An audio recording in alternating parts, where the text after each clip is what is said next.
very predictably. England beaten on day 4 of the second test of the Ashes, an 8-wicket victory for Australia. And afterwards, Brendan McCullum, I thought he was taking the mickey, I have to be honest. He said they were possibly over-prepared. Former England fast bowler Steve Harmison compared him to a former Premier League manager. Hear lots about Bazball, and we're getting beaten well before the end of test matches. It's like Brendan McCullum's the Ange Postecoglou of cricket now. It's just attack, attack, attack. No defence whatsoever. And hey, it'll come good somewhere along the line. Surely there's got to be a bit more science to it. Yeah, I'm pleased you said that, Sean, because I've been wanting to say that for a couple of weeks now, and I didn't really want to disrespect Brendan McCullum by calling him Ange Postecoglou, but I think you're spot on. I think England have got this one way of playing, and unfortunately, I mean, it's not one sort of one way fits all in all different conditions. And as for Baz, yeah, McCullum, they have this way of playing. I said on our show yesterday, the England team mantra, Stokes says it a lot, McCullum says it a lot, we run towards danger. And I said I'm following on Ash's inquest last night, which you can hear in about 20 minutes. I mean, you wouldn't run towards a lion if you stand in the middle of the road, would you? I mean, it's embarrassing. I thought for a moment that Steve Harmison had morphed into Sean Custis, so I was relieved to hear his voice in the end.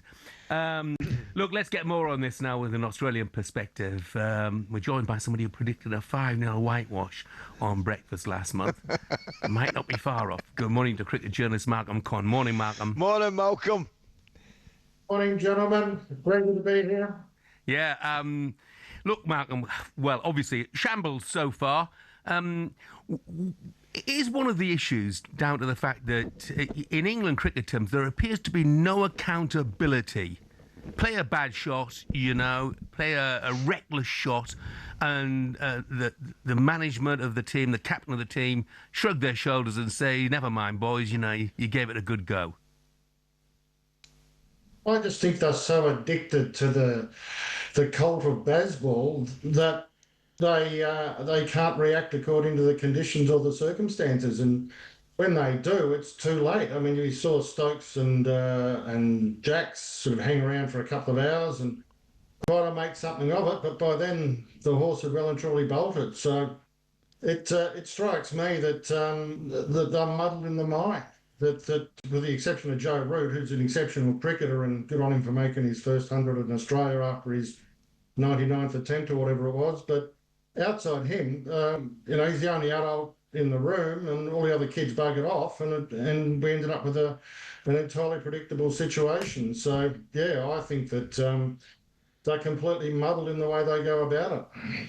Malcolm, I said to Jeff earlier on the programme, I think it's quite straightforward from where I'm sitting, Malcolm. I just think we can look at the ins and outs and the technicalities of it, but effectively, the Australians are better with the bat and they're better with the ball.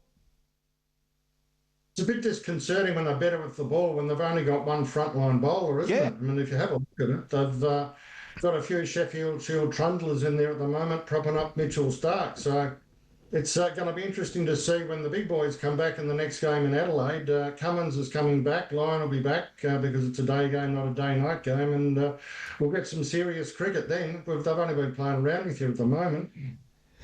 Jonathan Agnew said this week, Malcolm, Bazball is dead. Is it dead? Should it be dead?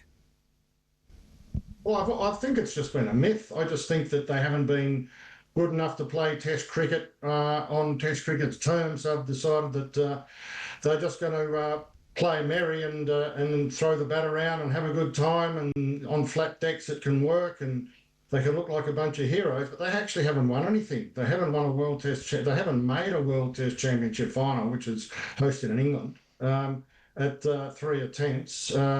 They haven't won an Ashes series. They couldn't beat India after leading that series. So, you've got to look at a bloke like Harry Brook, who's been made vice-captain, and if you look at the way he chucked his wicket away, I know he made a terrific 100, but he chucked his wicket away when England were marching towards victory against India in that last test, which would have given them a series win. And he's doing the same thing out here. So, and then when he tries to defend, he can't. So I just think they've been exposed as pretenders, really.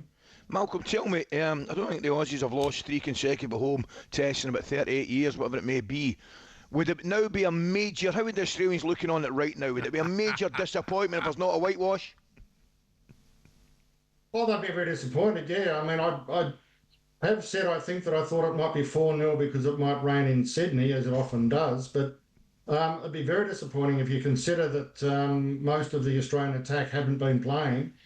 Cummins will come back fresh. Lyon will come back determined to show that he deserves his place in the team. Stark has been exceptional, and their batting's been solid. I mean, I think that the one thing we can give England credit for is taking the match into a 4th day by dropping 5 catches and making sure that Australia got 500. So at least Cricket Australia didn't lose a couple of $1 million by the match being over in 2 days. So that was probably about the highlight of the game, I would have thought, in terms of England getting it into a 4th day. What's the Australian perspective then when you hear, during and after the game? First of all, Marcus Trescothick saying the preparation was absolutely fine, and then Brendan McCullum saying England may have been over-prepared.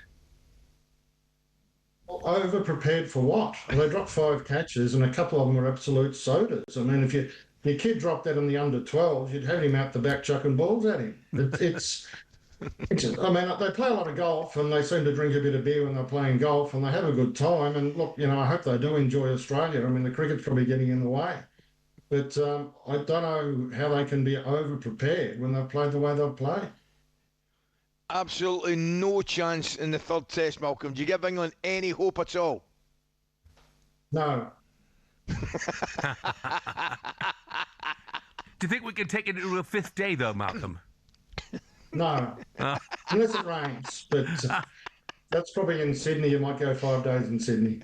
Brilliant. Malcolm, thank you so much, mate. Thanks again, mate.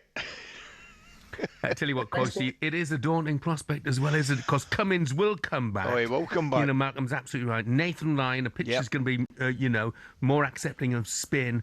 Nathan Lyon is the best of the spinners, no doubt about that, especially on home territory. Stark's been tremendous, Jeff, hasn't he? Yeah. He's been absolutely tremendous. He really has. I mean, look, we've got to mention Sir Geoffrey Boycott. Not afraid of speaking his mind, even if he is a has-been in the minds of some of the England cricket hierarchy. He says they are up their own backsides. Okay.